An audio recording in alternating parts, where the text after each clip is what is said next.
తల్లులందరికీ నిండు మనసుతో వందనాలు, స్తోత్రాలు. ప్రపంచంలో ఉన్న తల్లులందరికీ మరి ఈ మదర్స్ డే సందర్భంగా శుభాభివందనాలు తెలియచేస్తున్నాను.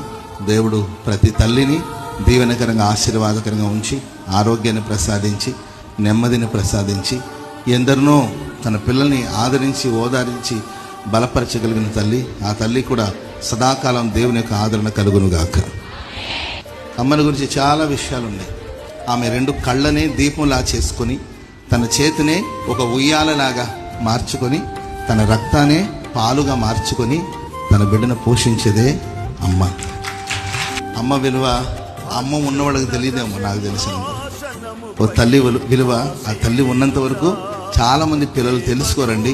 తెలుసుకునే లోపల కొందరి జీవితంలో అమ్మ లేకుండా పోతుంది. ఆ తర్వాత ప్రతిరోజు ఏడ్చిన, ప్రతిరోజు ప్రలాపించిన ఆ తల్లి మనకు అందుబాటులో ఉండదు కదా. కాబట్టి ఎవరెవరైతే తల్లిని కలిగి ఉన్నారో వాళ్ళందరూ అమ్మకి ఈరోజు కృతజ్ఞతలు చెప్పండి.